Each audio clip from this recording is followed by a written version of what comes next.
the summer of 2005, Johan Otter tried to save his daughter from the jaws of an angry grizzly while hiking in Montana. I really felt like I was trying to rip my head off. And I remember thinking, okay, one more bite and I'm done.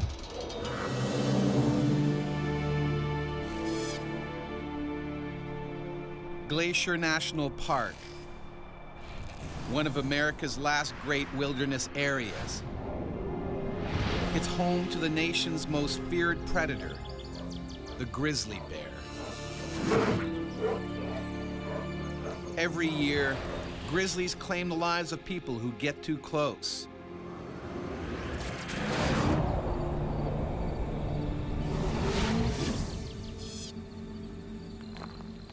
Johan Otter and his daughter Jenna are here for a hiking vacation. This one right here. Right here? Yep. See, I've got to celebrate her graduation. All right. And it's kind of cool that your daughter still wants to go on a senior trip, you know, and with dad to go into the mountains.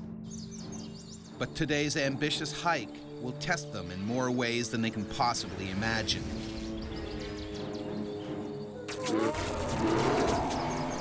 Survival in this wilderness is brutal. This female grizzly is dangerous. She has 2 cubs and will attack anything that comes near them.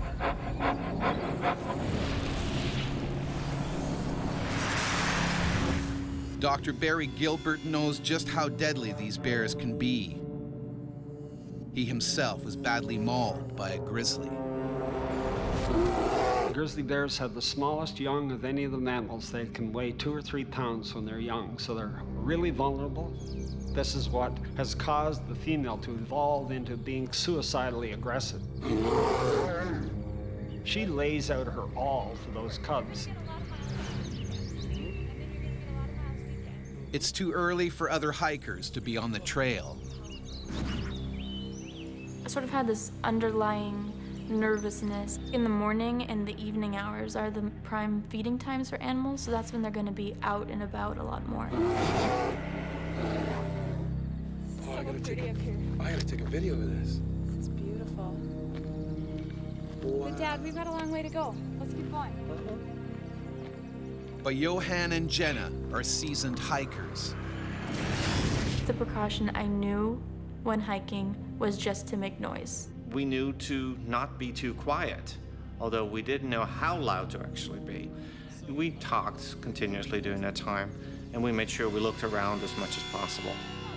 You can run to work and then take a shower there. So your mom wanted me to have a talk with you about keeping to your studies. They also carry a can of bear spray. This is their only defense against a predator attack. If I don't, We didn't have it on our belt, it was just in the backpack. You know, really thinking that you're not going to be able to have to use that. It's not going to happen to you. They climb higher and further away from human habitation.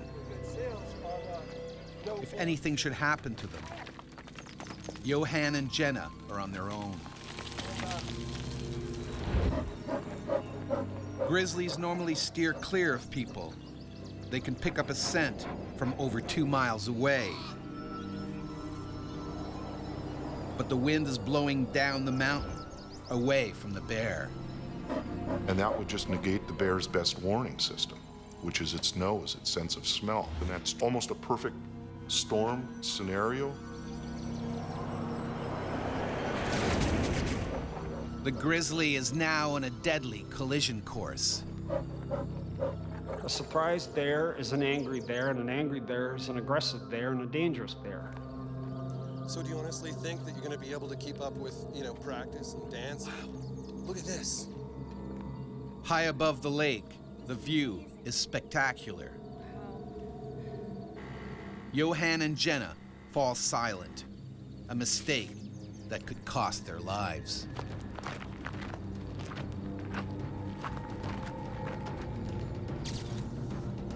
There's a bend in the trail, so you can't see around it, but you don't expect anything to be around it, which I guess is a bad assumption to make.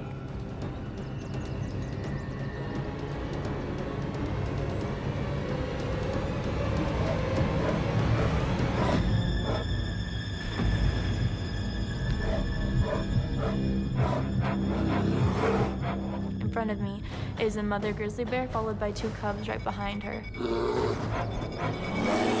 I thought, like, I'm going to die. If you turn and run, you've immediately put a hamburger sign across your back.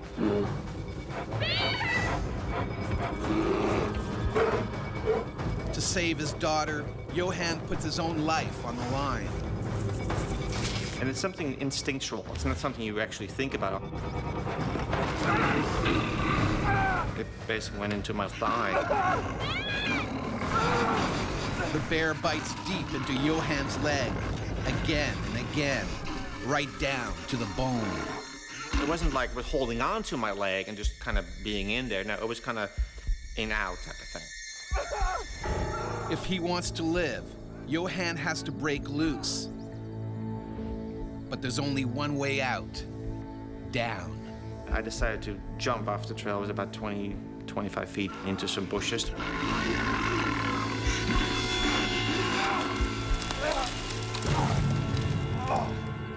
My eye was already bleeding or something like that at that point, so something must have gotten into my face.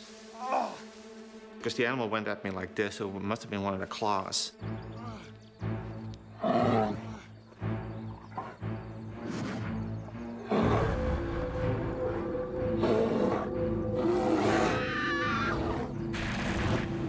Then I see the can of bear spray that my dad had in the side pocket of his backpack.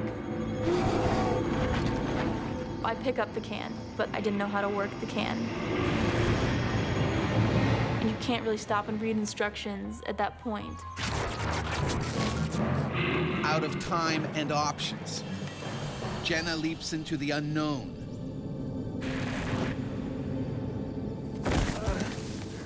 Johan has no idea his daughter has jumped. Jenna, down here! And I see the bear cocks its head back again, looks down at me. By being active, she might have interpreted that he was doing a circle around to get at the cubs. Hell-bent on finishing them off, the bear charges down the mountain. Never felt or seen anything as strong and fast in my life. There's one big piece of muscle. It was lifting me up nearly out of the bushes.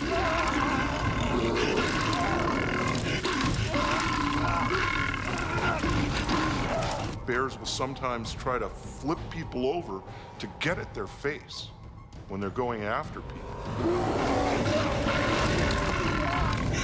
It was like, I need to keep this animal with me, you know, away from Jenna, basically. Next thing I remember, falling around a good steep fall, I'd say 30 feet or something. Johan's luck holds. He's cheated death once more. But by chance, Johan has landed on the same ledge as Jenna. And then when I landed down, and here's that bear, it's still, you know, with me. Trying to protect his daughter, Johan has brought the angry grizzly straight to her. Now the bear moves in for the kill.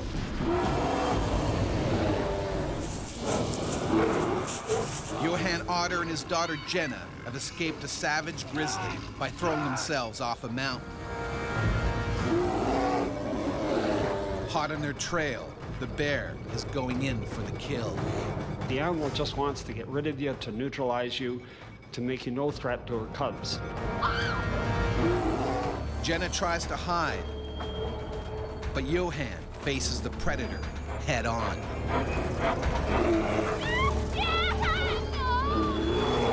But I just wanted to make sure it was, you know, away from Jenna. Johan grabs for the nearest weapon, but it turns to dust. And I still remember those two eyes, amber brown, looking straight into my eyes. No feelings. Looking bears straight in the eye and continuing to look at them is generally aggressive. And it really started chomping down on my arm. It was just ripping it apart. We don't have the physical structure to stand up to even a friendly wrestling match with a bear, let alone when they're ticked off and a mom is feeling defensive about her cubs. You have this helpless feeling of, I can't do anything, but you want to help, but you can't do anything. The bear goes for the killer bite to his head. It's going after a person just like it would another bear. They're aiming for the mouth and the face because they're trying to disable their opponent's weapons. That's their teeth, that's their jaws. The grizzly's canines are about 2 inches long, made for gripping and tearing. The molars are flat for crushing and grinding. It really felt like it was trying to rip my head up. And the tooth really went into my skull. I could feel this bone cracking. And I remember thinking, okay, one more bite and I'm done.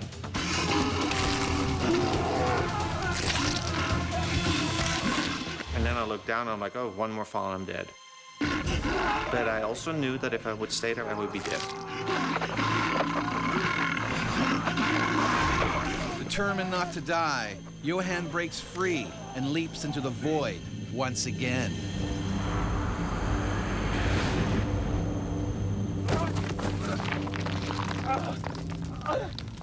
A small rocky ledge saves him from certain death, 1,400 feet below. And then I looked up, and the bear kind of was looking over the ledge, basically. I couldn't get to me. It was too steep, basically.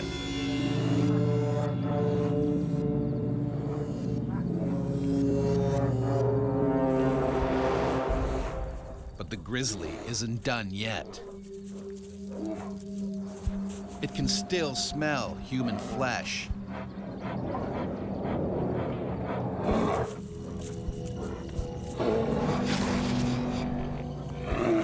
It was just fear of being found, which you know is inevitable.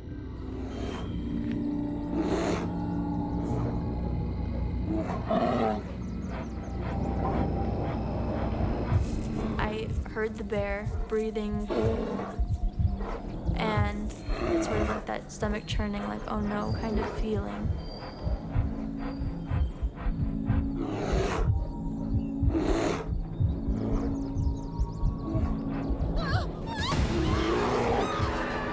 And I must have screamed.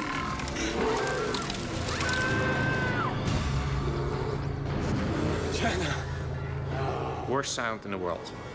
You've tried to keep this animal with you as long as possible to keep it away from your daughter, and still.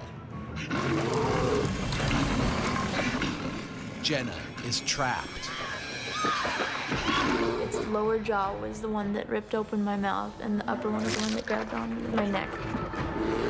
And my whole head was in its mouth. Okay, I'm dead. Get it over with.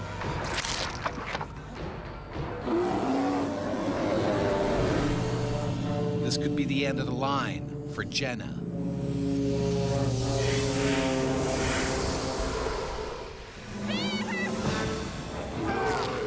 Johan Otter has escaped a savage grizzly attack by jumping off a mountain.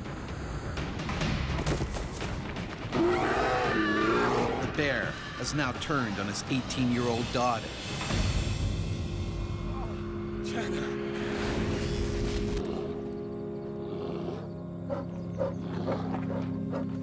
Face to face with death, Jenna takes a huge gamble.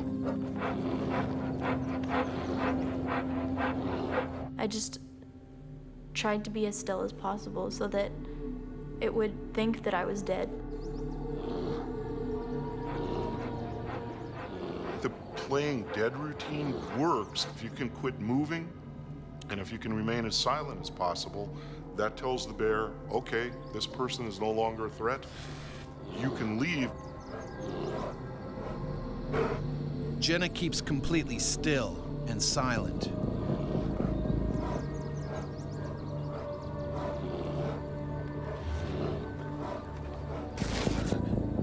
Johan has no idea what is happening.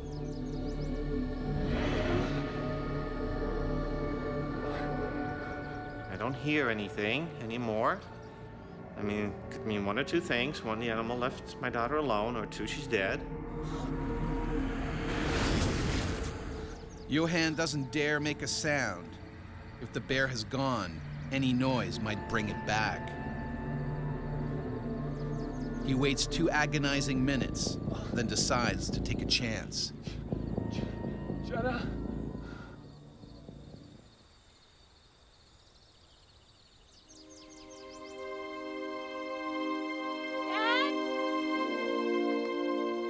That's probably the best feeling. I'm sorry. It's still get a little emotional. Are you okay? I'm okay. Her voice was very strong, sounded very healthy.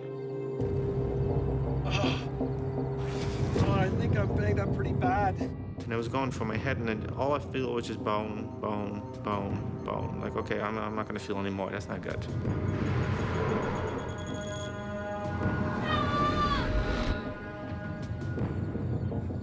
It's still too early for many hikers to be this far up the trail. Johan uses his nylon jacket to protect his exposed scalp. He needs urgent medical attention. Adrenaline triggered by the attack is draining away. He is going into shock.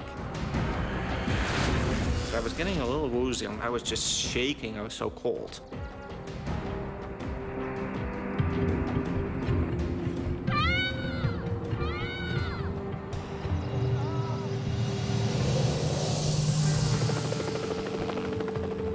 Johan and Jenna's cries are finally heard by other hikers. 2 hours later, they're airlifted to the hospital. Johan's spine and neck are broken. His scalp needs a skin graft. He has 3 broken ribs, a broken nose, and a punctured eye. It takes 9 operations and many months for Johan to recover.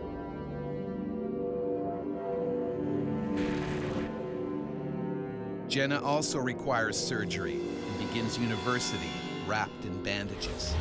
Yeah, you kind of feel guilty in a way, you know, because you've taken your daughter into a dangerous area. Shouldn't have done that. That's when you get a little emotional, like, you know, shoot, I'm doing this to all these people. But I guess folks didn't care. They were happy I was still alive. So. After the attack, experts agree the bear was acting naturally, trying to defend her cubs. They thought she posed no further danger to people, so she was not put down.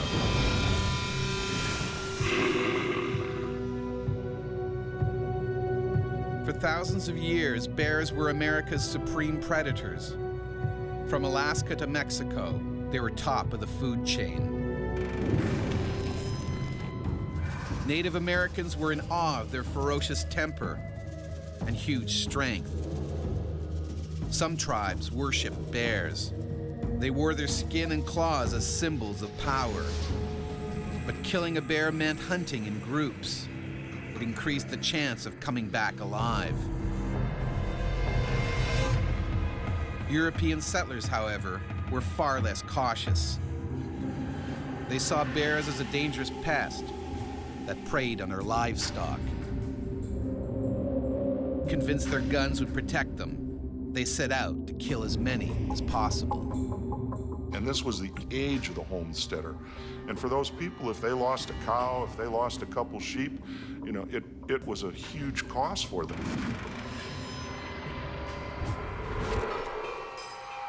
In the mid-1800s, prospectors pushed deeper into bear country, looking for gold. Scavenging bears soon learned that where there were people, there were food scraps. Very occasionally, bears also developed a taste for human flesh. Today, there are still freak incidents when bears see humans as prey. In the summer of 1997, Kelly McConnell's life was shattered when a black bear went on one of North America's most horrific bear rampages. It was just trying to eat me.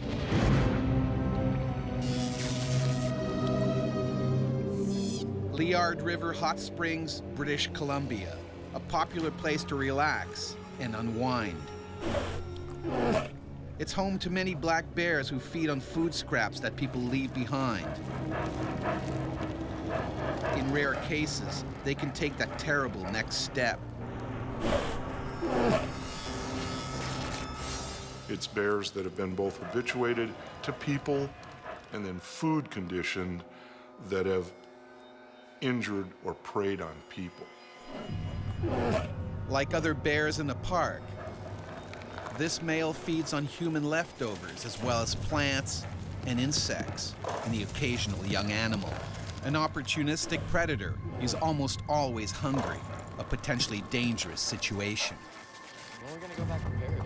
Where are you gonna go back to Paris? 13-year-old Kelly McConnell and his mother, Patty, are moving from Texas to Alaska to start a new life. They're breaking the long trip with a well-earned rest. That's hard. We're just gonna relax after a long day of driving. We just wanted to go to the hot springs itself and relax.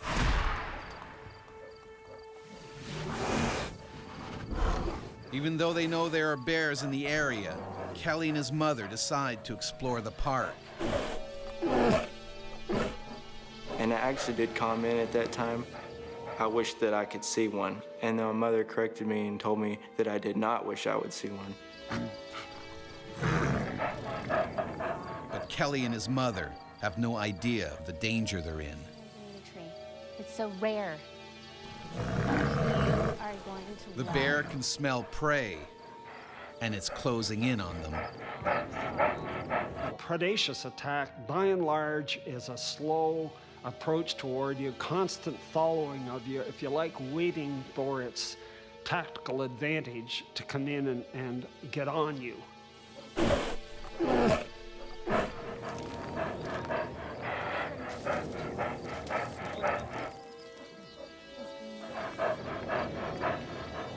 you know what? It's getting late. Come on, let's go. Kelly, come on.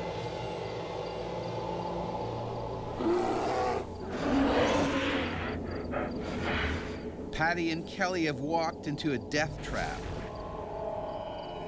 Frozen with fear, she has no idea what to do.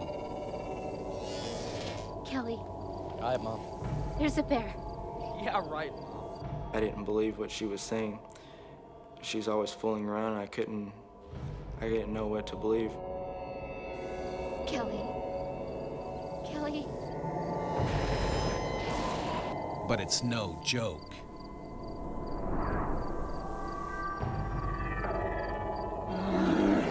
Don't move.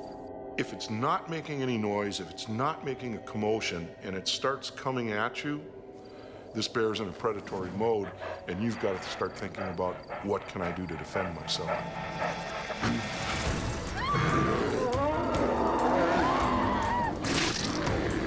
The 400-pound beast viciously attacks Patty. Both she and Kelly are staring death in the face.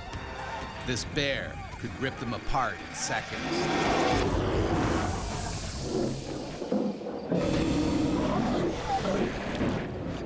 In a nature park in British Columbia, 13-year-old Kelly McConnell has put his life on the line to save his mother from the jaws of a bear. And I was screaming for help, and there was no one around. I felt so helpless. The bloodthirsty beast tears into Patty. It was trying to eat my mother. Bears don't always completely kill their prey before eating it. They'll just start eating. And they do that with big game animals, and it's pretty well known that they do it with people too.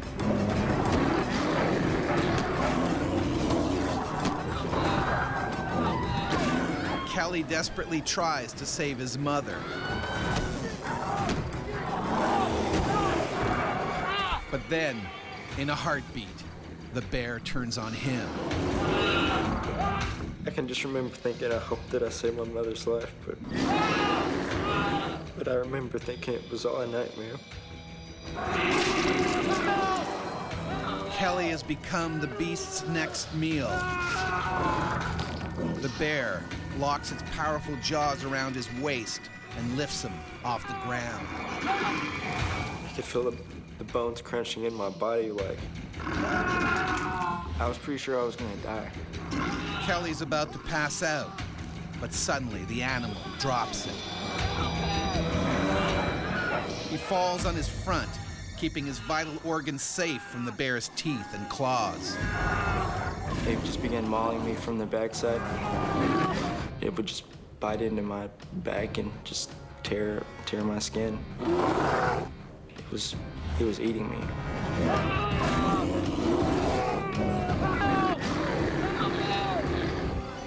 Kelly and his mom are so far from the hot springs, there's a danger no one will hear their screams.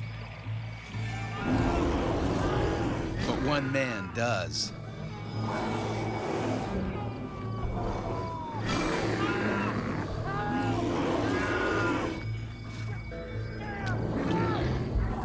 Ray Kitchen, a truck driver, races to the scene and heroically takes on the man-eater himself.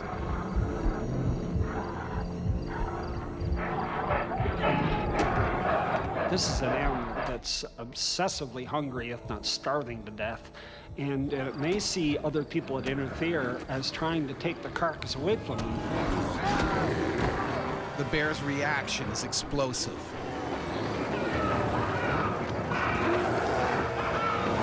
It turns on Kitchen and begins to eat him alive. Bears sometimes go into what they call surplus killing. They get into a herd of sheep, and it's so easy to kill them, they just knock them over left and right, way more than they're ever going to be able to eat. Kelly is too badly wounded to do anything to help. Kitchen is pinned beneath the raging animal. He can do nothing to stop it ripping him to pieces.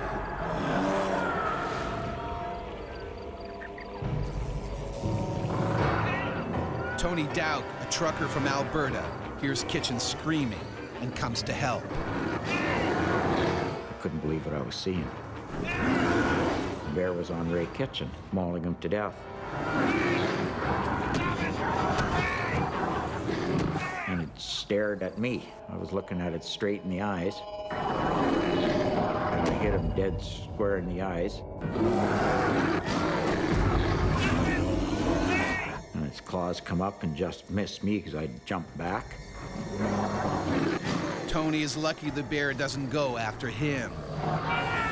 Instead, it finally kills Ray Kitchen. I heard Ray scream his last few, or try to scream, the last few thought or sounds that his voice could make. And I screamed, "Oh my God, and that was it. Ray's throat has been ripped open. They're getting the neck because they're going for the windpipe and for the vertebrae.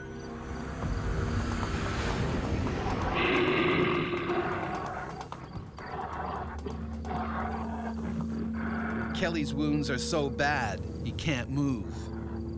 Patty is alive, but very weak. She told me that I should take care of my sisters. And then she told me she loved me. Patty loses consciousness.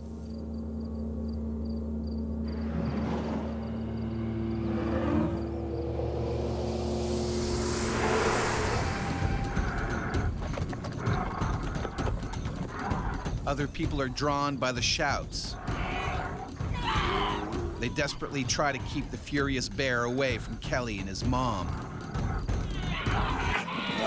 Paramedic Ingrid Bailey joins the frantic rescue effort.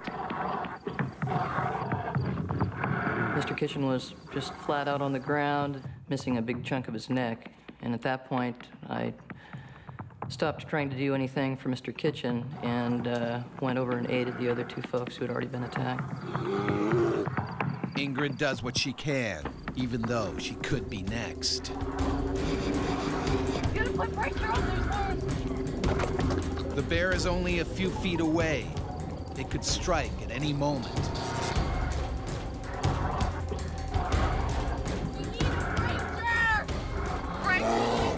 The only way to end the carnage is by killing the bear. Keep putting pressure on that wound.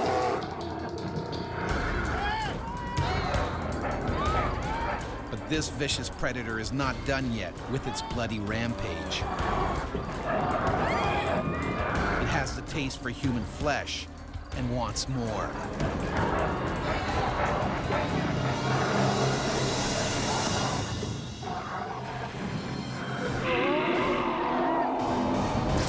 A black bear has savagely attacked Patty and Kelly McConnell and killed the man who tried to help them.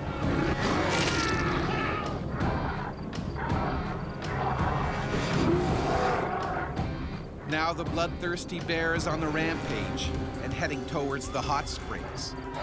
There's panic.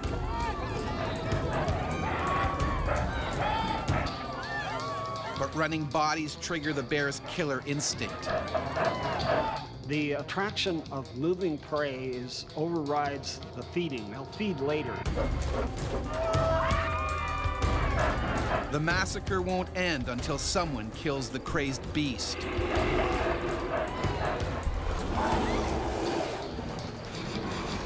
Ingrid Bailey is still trying to revive Patty when the bear attacks another victim. He caught up with a group of college students, and the last student in line slipped on the boardwalk, which was a little damp from a light rain, and the bear caught up with that person and mauled him as well. Finally, someone arrives with a gun.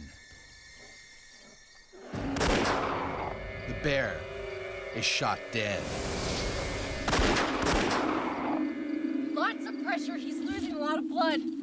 But it's too late for Patty McConnell. She dies of her horrific injuries. Her 13-year-old son, Kelly, just manages to pull through. Both my lungs were punctured. They said there was over 100 centimeters of stitches. I had suffered a few broken ribs. 3 of my vertebrae were broken. An attack like this is very rare. 2 people are dead and 2 seriously injured. But incredibly, Kelly doesn't hate the animal that took his mother's life. I feel like the bear, it didn't try to do anything that wasn't normal for it to do. I mean, normally bears don't attack people, and then probably had no choice but to attack or else die from starvation itself. The horrific events at Liard Park show just how helpless we are when these predators turn on us. Without a gun, the death toll could have been much higher.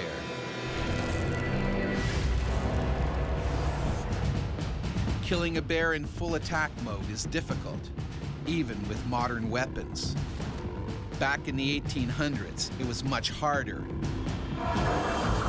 As Michigan hunter and trapper Franklin Devereaux found out in 1883 when he tried to shoot a grizzly. In the time it took to reload his gun, the enraged bear charged and killed him. Placing a headshot, unless the bear is immobile, is just about impossible. A skull is very hard. With a hammer, you'd have trouble breaking it. In those days, bears were often only injured, and a wounded bear is extremely dangerous. It will stop at nothing to kill its attacker.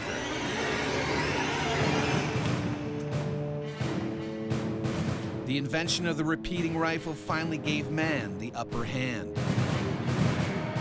When we went from single-shot muskets to lever-action repeating rifles, That was a huge blow to grizzly bears. And it was both a combination of firepower, how fast you could shoot, and also the power of the weapon. Hunting bears became a popular sport. They were killed in the thousands. Grizzly bear numbers plummeted, and today they are protected by law. But as more hunters and hikers venture into the last remaining wilderness, violent encounters still happen. And when an angry bear attacks, even a modern weapon may not save you.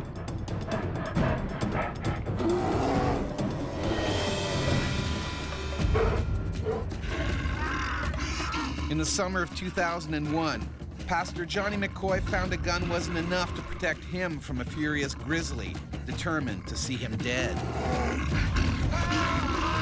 And she was literally just trying to break my skull.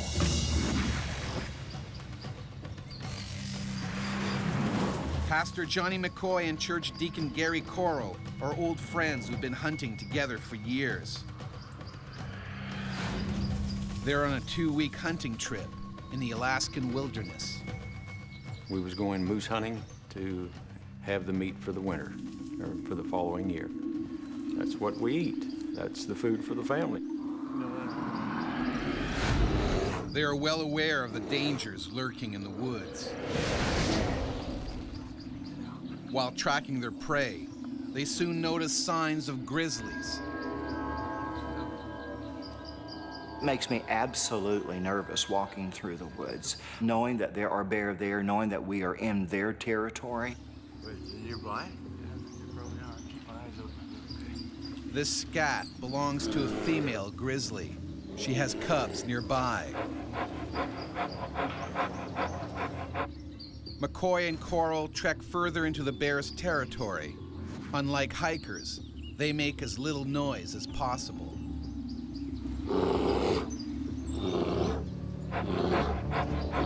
Hunters are probably more prone to bump into bears than other people because they're moving quietly. Catch up to you. All right, I'll be up ahead. McCoy takes a break. Coral presses on. Alone, he's much more likely to be attacked.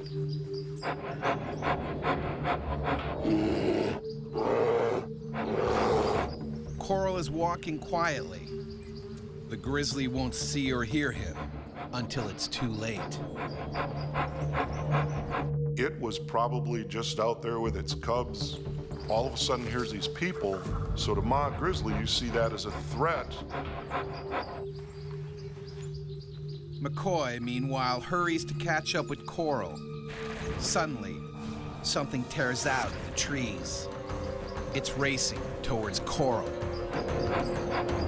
She ran right out within 10 feet in front of me. In my mind, I said, it's a bear. McCoy can't shoot. He could hit Coral. By the time his friend hears a grizzly, it's too late. And as I turned my head and looked around, all I could see was the mouth of a bear, and it was wide open.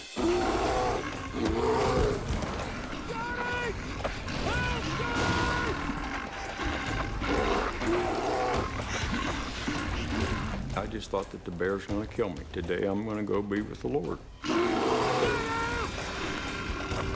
At first, Coral's backpack shields him from the deadly claws. The bear was just trying to get the pack out of the way to get it done.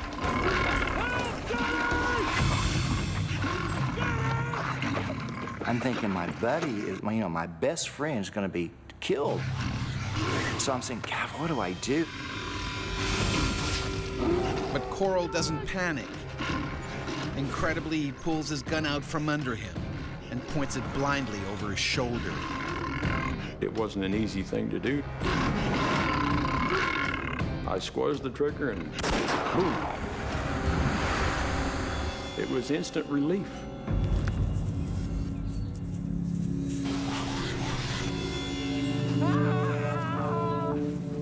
But a second later, Coral hears a terrifying scream. Church deacon Gary Coral has been attacked by a grizzly. He shot the bear, making it let go. Now the enraged beast turns on Coral's hunting buddy, Johnny McCoy. When bears are injured during an attack, it seems that pain is a stimulus to attack harder. McCoy reacts with lightning speed. And I just took my gun, I thought, oh my goodness, and shoved it in her mouth. The grizzly bites down. When I shoved that gun in her mouth and pulled the trigger, there was nothing.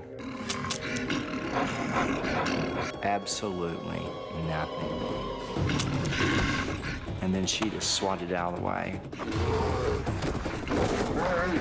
The grizzly leaps on McCoy with a vengeance, biting deep into his arm and shoulder. And I've never heard any more agonizing screams of horror than the screams that I heard him put.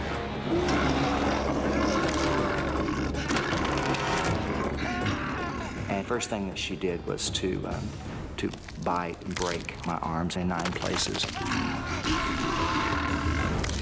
A grizzly's jaws can exert over 750 pounds of force. It's like being hit by a sledgehammer.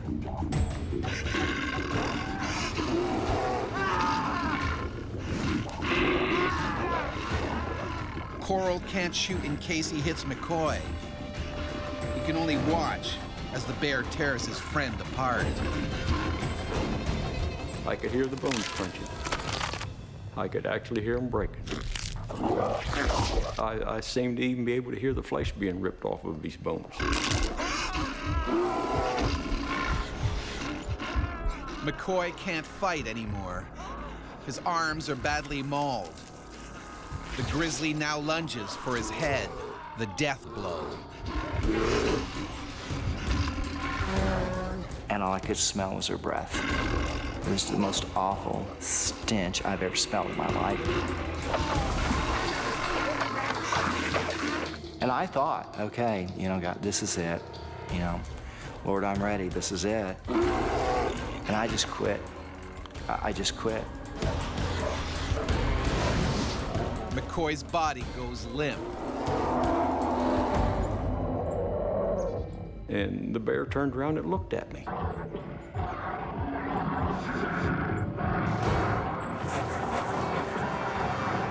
Suddenly, the bear runs off. I think in about 1 second, he must have covered 100 yards. He was clear out of sight. I never fired a shot. It was so quick.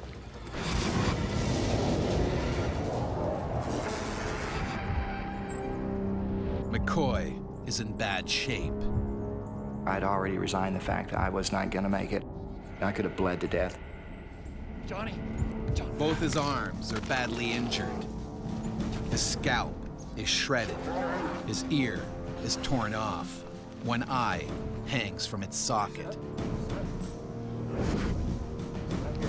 Talk to me. Coral must act quickly to save his friend. Well, we had lots of game sacks. So I took the game sacks and put his scalp back on as good as I could and put his eyeball back in his head and stuffed his ear up in there and tied the game sacks on him. And when I got done, I looked at him and I thought, oh my, I thought, how am I ever going to get him to stand up?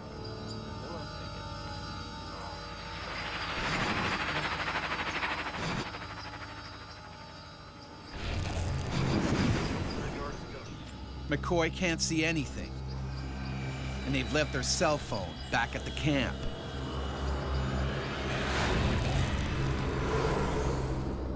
It takes the injured hunters 3 hours to get there.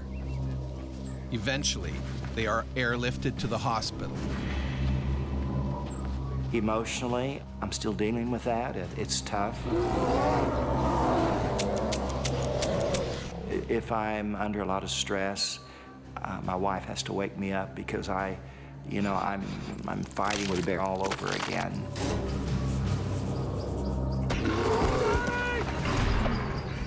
I woke up a few times at night thinking about that bear on my back.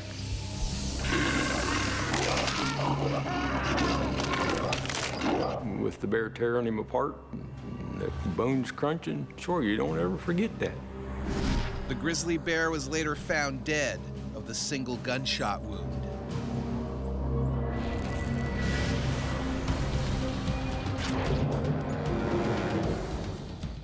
Thousands of people encounter bears every year, but attacks are unusual.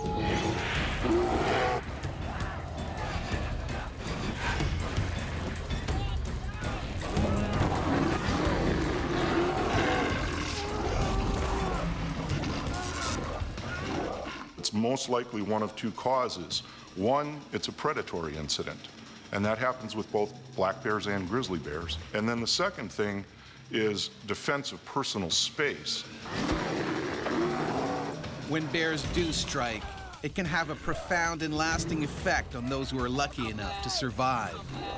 In the blink of an instant, your life can completely be changed without you having any say in what happens. So you should just go out and live every day like it's your last day, because it might be. You just never know. I will never, ever be the same again in a tremendous way. I don't take the wildlife for granted. I don't take grizzly bears for granted anymore.